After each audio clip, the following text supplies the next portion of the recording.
Welcome back! Last time, we explored the final area of the Undernet and we faced off against the last post-game boss. We also went over a few new chips and we covered the last remaining program advances. Today, well, I wanted to go over a couple of things I missed, as well as the history of this game and how it came to be. You might be wondering why we are currently in Lance's room. Well, that is because there is actually one more Legends reference that I missed. The poster right here is based off a piece of Mega Man Legends 2 artwork, as you can see. Incidentally, the fact that Legends is the series with the most reference is no mere coincidence.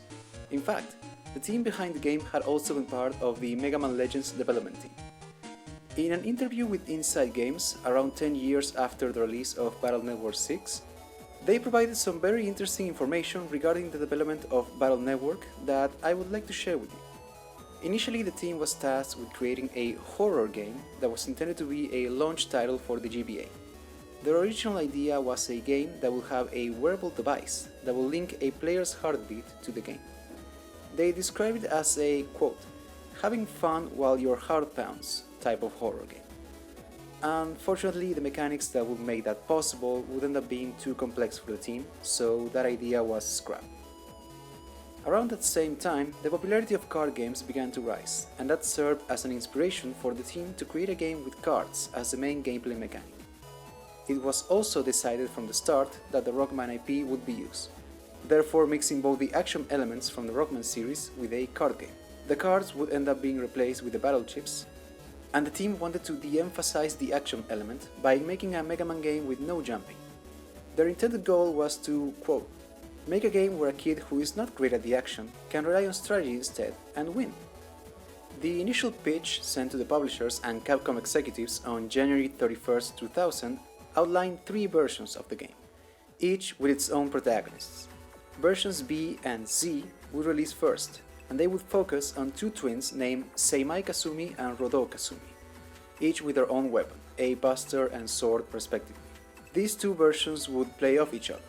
Version A would star Land Hikari and was meant to be released alongside the anime, hence why it was labeled Version A. Other details of the pitch include an unlicensed net battler named Mike Cannon, who was originally the operator of Roll. He would then switch her with Bass, and Male would end up being Roll's operator, as was the case in the final product. When asked about the inspiration behind the Net Society in Battle Network, they cited the state of the world at the time as a source of inspiration. Quote, Windows 95 had come out. Y2K didn't happen.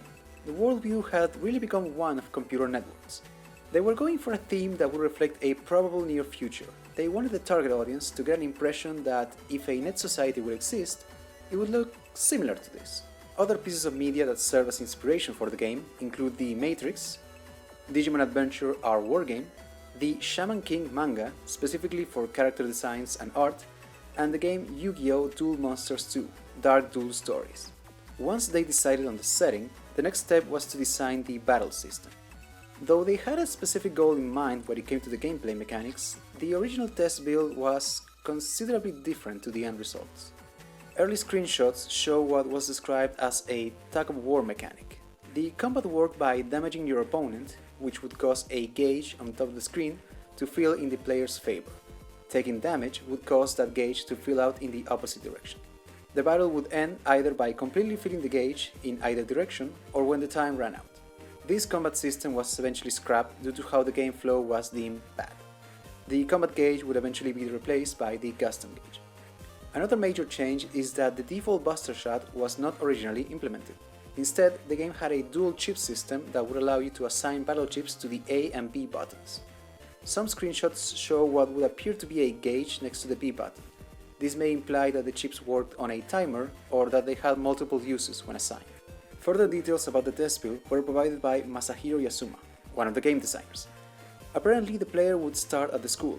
After talking to all the NPCs, they would fight Woodman, and afterwards, the game would end. Other details include Woodman's operator being a classmate of Lance, though no mention of whether that would have been Sal or another character entirely. Oddly enough, the fact that Woodman was meant to be the first story boss might be the reason why in the final product we never get to see when the Wood Super program is actually stolen. Even Matt mentions how she, Match, and Zap were not behind that. As the eventual release date approached, during the Tokyo Toy Show, they released a video showing gameplay from the beta, which includes an amazing remix of the main theme which sadly is not present in the finished product.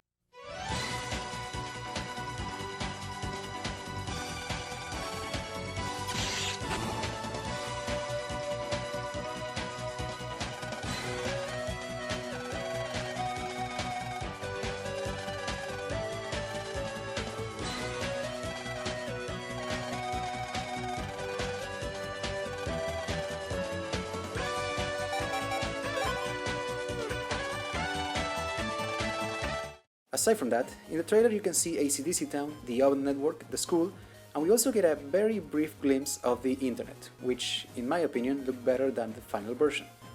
Putting aside some minor details, that trailer highly resembles the finished product. The game would then be released in early 2001 in Japan and late 2001 for the North America and European versions. Even with the finished product readily available, there were a couple of unused sprites and cut animations that I would like to go over real quick. There's an unused chip image for the Mega Buster. It seems that before the Buster was set as a default weapon, this chip would allow you to use it. Some enemies, such as the Metars, had a flinching animation. This was scrapped because being able to interrupt regular enemy attacks was deemed too easy. The Invis Ghost had a unique laughing animation that seemed to imply that the enemy was taunting you. There are a few unused car sprites. Certain NPCs, such as Mail and Eugene, had running animations, presumably to be used in the final sequence while running away from the World 3 base.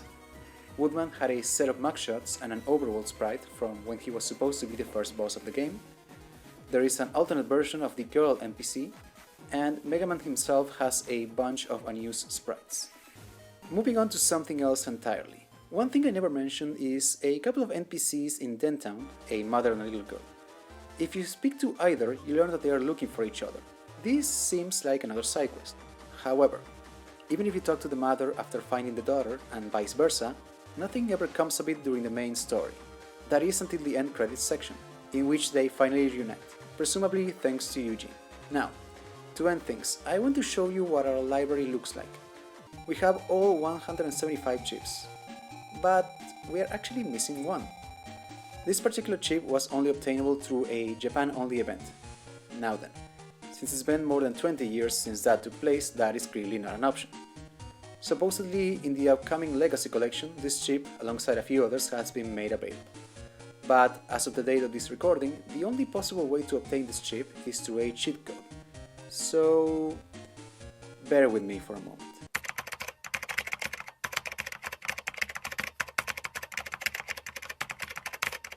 Alright, so we got it. First, let me show it to you real quick, right here. And of course, right here. So I could just show you what it does, but that's no fun. So instead, I think it's time that we give someone a proper rematch.